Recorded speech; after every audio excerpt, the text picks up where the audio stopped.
네, 안녕하세요. 미주미 연구원 김준영입니다.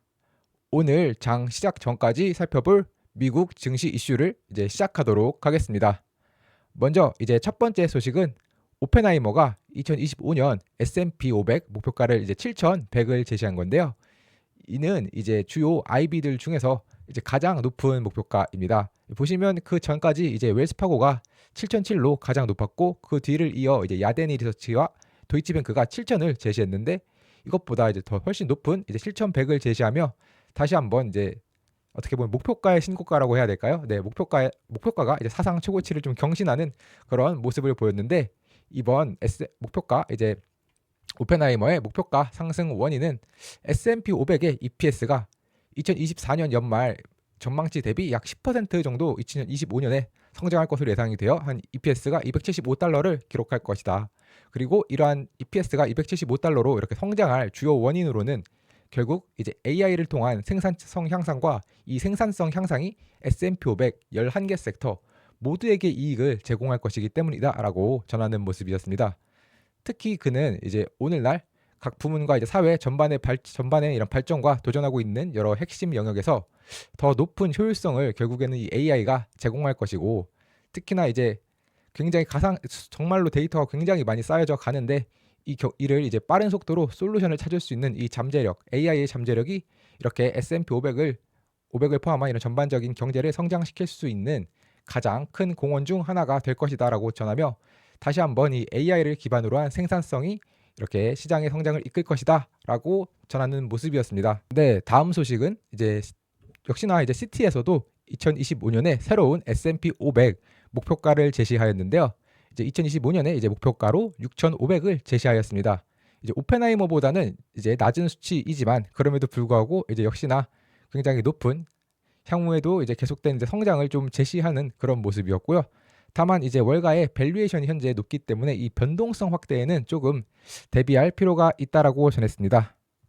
이번에 이제 현재 밸류에이션 상태인데요. 이 위험 대비 보상의 비율이 최근 40년 중에서 이제 가장 낮다. 그러니까 즉 마이너스 9%의 지금 위험 대비 보상 비율이 있다라고 전하며 현재 밸류에이션이 조금 높다라고 전하는 모습이었습니다. 그렇기 때문에 이제 조금 더 이제 계속해서 향후 성장은 하겠지만 이 부분에 대한 주의가 필요하다라는 점인데요.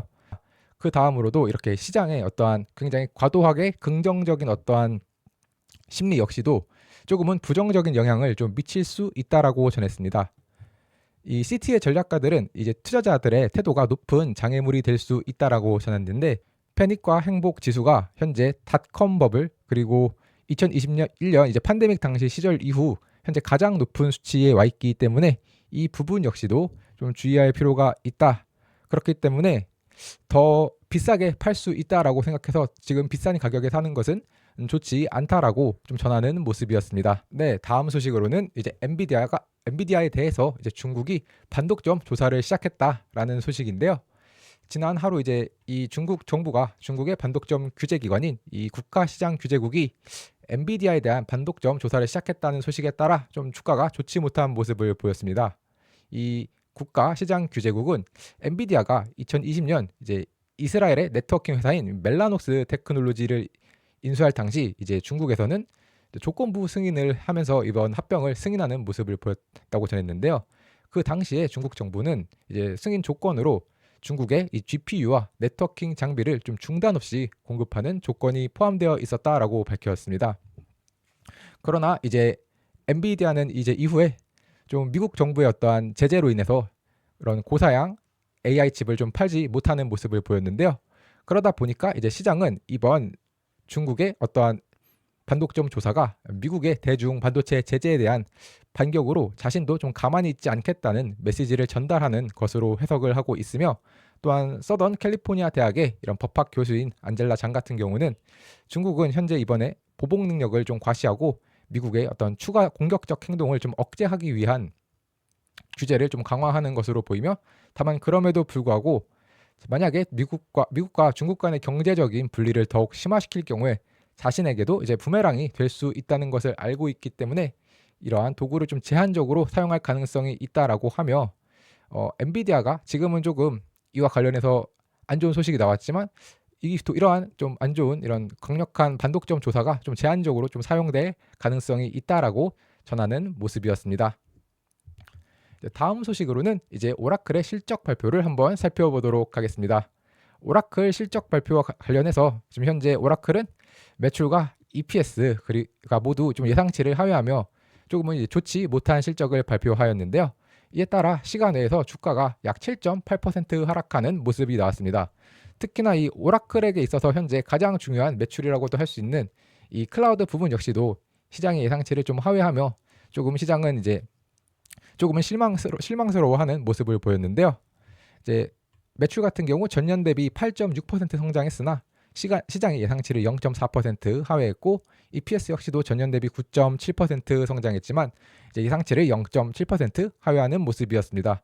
이 오라클은 성명에서 자신들이 이번에 이제 메타와 계약을 체결했는데 이는 자신들의 클라우드가 다른 클라우드보다 빠르고 저렴하기 때문이다. 그렇기 때문에 이제 메타가 자신의 클라우드 속에서 이 라마와 관련된 다양한 프로젝트를 지원할 수 있게 되었고 또한 자신의 이제 RPO가 잔여 수주량이죠. 이게 이제 50% 증가하는 모습을 보였다라며 이제 좀 그럼에도 불구하고 자신들에게는 조금 더 긍정적인 소식이 있다라고 전하는 모습을 보였습니다.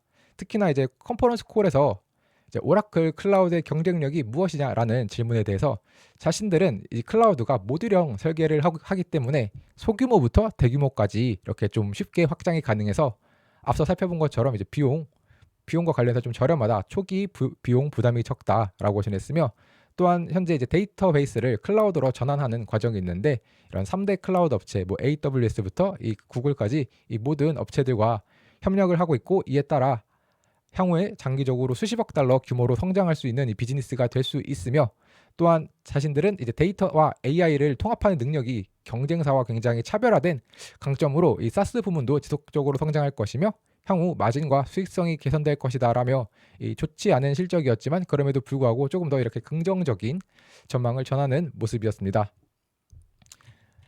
이제 다음으로는 좀 모건 스탠리가 이제 달러를 팔 때가 왔다라는 어떠한 조금은 이제 미국 주식에 투자하시는 분들께는 좀 부정적인 소식이 될 수 있겠는데요. 이번에 모건 스탠리가 이제 투자자와의 대화에서 미국 경제 상황에 대해 이제 긍정적인 데이터와 그리고 이제 도널드 트럼프 대통령 당선인의 새로운 관세가 미국 달러를 좀 끌어올릴 것이라는 기대감에 의해 계속해서 강세가 이어지고 있는데 이러한 좋은 소식의 대부분은 이미 현재 달러 가치에 다 가격이 반영되어 있다 보니까 오히려 투자자들이 1월 20일부터 시작되는 이런 트럼프 행정부의 무역 정책에 대한 어떤 속도나 규모 등을 좀 과대평가하고 있을 수 있다라고 밝혔습니다. 특히나 이제 무역 정책 발표 자체는 빠르게 이루어질 수 있지만 결국에는 실제로 그런 정책이 수행되는 과정은 굉장히 좀 느리고 범위도 좁을 수 있으며 또한 대부분의 정책은 오히려 이런 멕시코나 캐나다가 아닌 대부분의 중국에 좀 집중될 가능성이 높다. 이에 따라서 오히려 이 달러보다는 이미 굉장히 많은 악재가 반영된 이런 유로화에 투자를 하거나 아니면 영국 파운드 혹은 호주 달러의 가치 상승에 베팅하는 것이 좀 좋을 수 있다라고 전하며 이 달러보다는 유로, 뭐 호주 달러, 영국 파운드 등을 좀 추천하는 그런 모습이었습니다. 마지막 소식으로는 이제 오늘 있을 경제 발표가 있죠. 이 CPI인데요. 이 뱅크 오브 아메리카는 단기적으로 이 CPI가 FOMC와 함께 시장을 좀 이끌 이벤트다라고 전하는 모습이었습니다. 이번에 뱅크 오브 아메리카는 옵션 시장에서 오늘 발표할 이 CPI 결과에 대해서 64bp의 움직임을 예측하며 이제 낮은 수준으로 반응할 것이다라고 예상했다고 전했는데요.